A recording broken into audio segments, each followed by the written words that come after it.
Los estudios que ha hecho el centro de la ANDI indican que podemos estar hablando de entre 850.000 y 1.000.000 de empleos nuevos en el primer año de aplicación de la ley. Empleos nuevos desde el punto de vista formal, puede que sean empleos informales que ya existen, pero que pasarán a ser formales porque van a tener la cobertura de la capacitación sin tener que hacer aportes desde impuestos a la nómina, sino que irán por cuenta de recursos públicos derivados de impuestos a las utilidades de las empresas. Entonces, ese solo hecho de poder hacer una transformación masiva de empleos hacia la formalidad nos parece un hecho relevante. En segundo lugar, me parece también que recoge este proyecto de ley un llamado que ha hecho el sector privado en numerosas ocasiones en el pasado, y es poder vincular al circuito tributario a personas naturales que, teniendo recursos económicos abundantes, están por fuera del circuito tributario. Eso quiere decir que las personas naturales que tienen manejos abundantes de recursos, de ingresos, deben contribuir a la financiación de los gastos generales de la sociedad, y hoy no lo están haciendo. Nos parece que hacer que más colombianos de determinados niveles de ingreso hacia arriba, que hoy no están en el circuito tributario, se vinculen a él, es altamente positivo y hace parte de lo que el gobierno ha llamado la reforma para la equidad.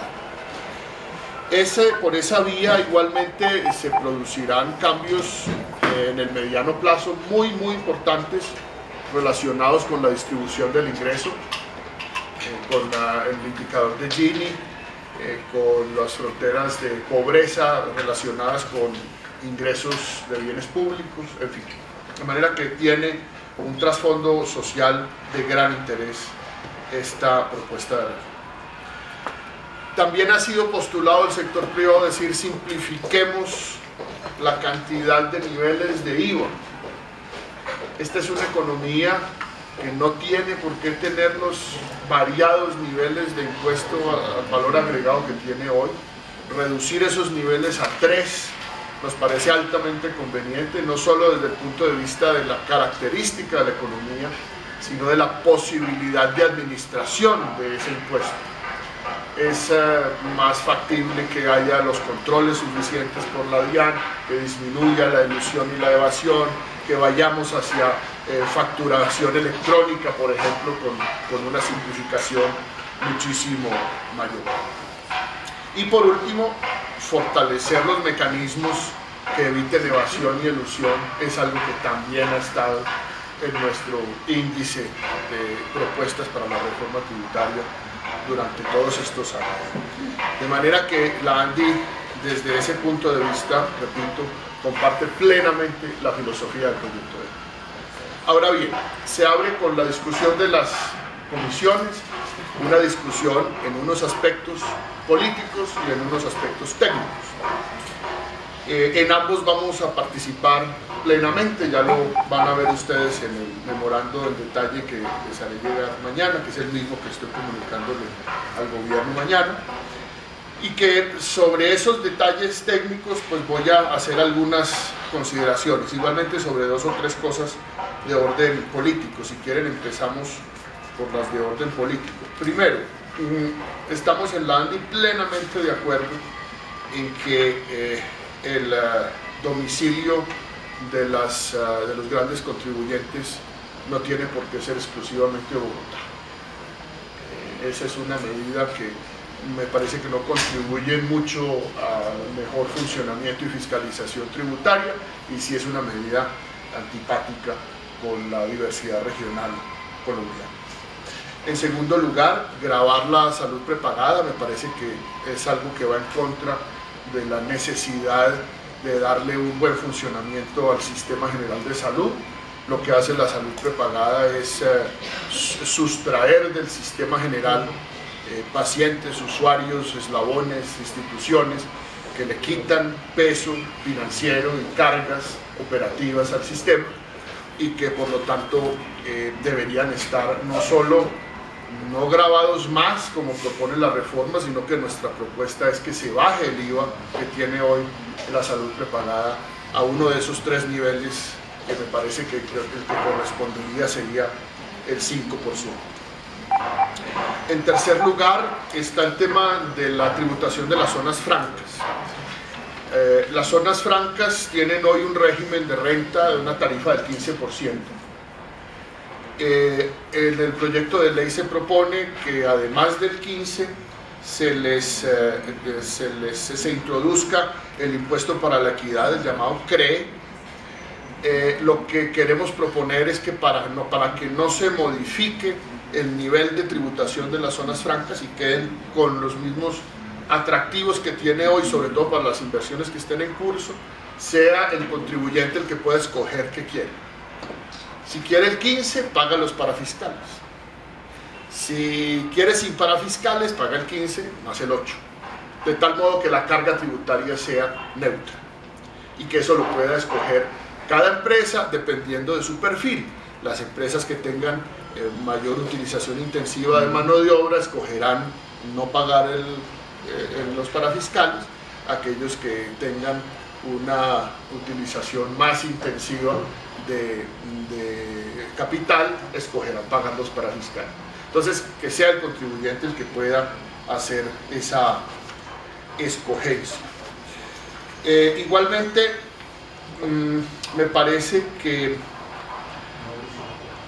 y como cuarto punto o quinto en lo político, es que nos parece muy conveniente la cláusula que asegura que para el ICBF y el SENA habrá, a partir de ese 8% de renta, de tarifa de renta adicional al 25%, una cifra que siempre será por lo menos constante para el ICBF y para el SENA.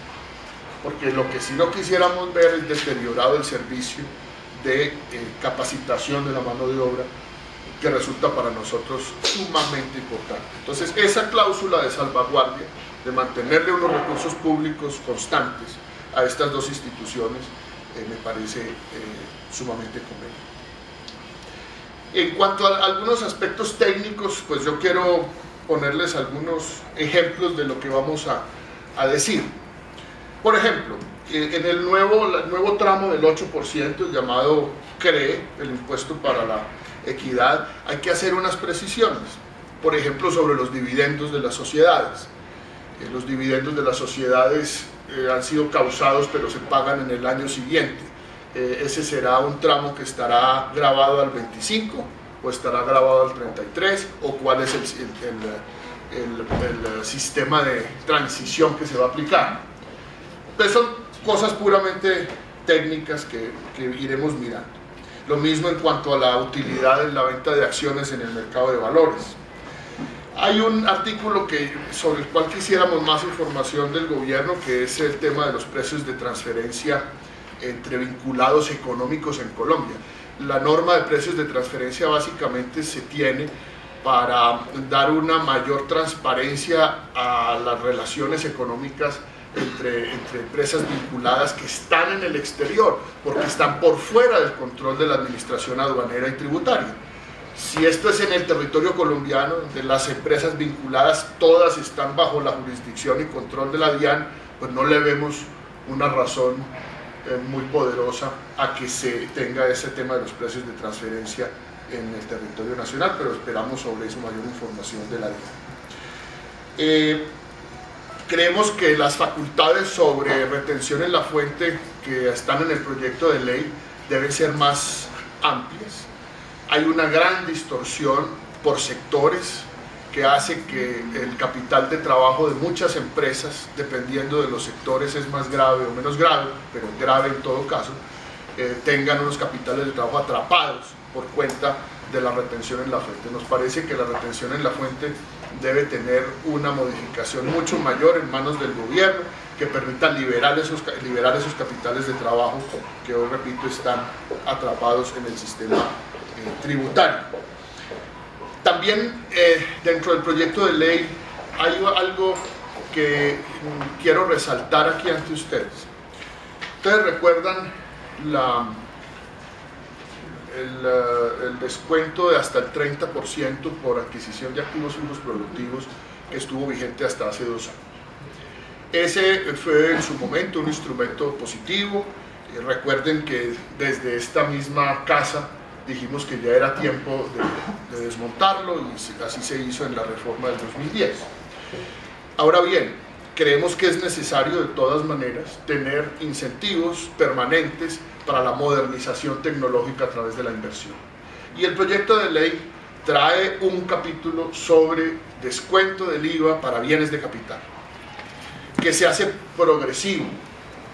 En la ley, si mi memoria no me falla, se permite ir desmontando hasta 4 puntos de los 16 que tiene el IVA para esos bienes cada año, dependiendo del buen comportamiento del recaudo total del IVA. Eso nos parece una señal de política económica absolutamente trascendente.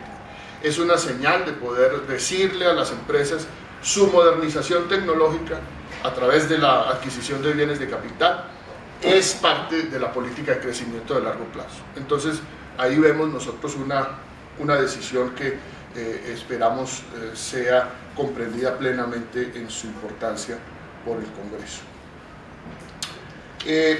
También me parece que hay que hacer un nuevo esfuerzo para evitar la diferenciación entre productos, un solo producto cuya una parte paga IVA y otra no. Eso hace imposible la fiscalización. Me refiero, por ejemplo, al maíz. Si el maíz es para consumo humano, no tiene IVA. Si es para consumo animal, sí tiene. ¿Quién controla eso? Eso ha sido rey de burlas. Durante todos estos años sabemos que las zonas especiales de frontera donde eso se ha autorizado ha sido para abusos terribles que terminan en una gran evasión. Ahí hay que hacer unos ajustes que permitan que el control tributario sea muchísimo mejor. Lo mismo el gravamen llamado ahora impuesto a las ventas para restaurantes, que sustituye el IVA.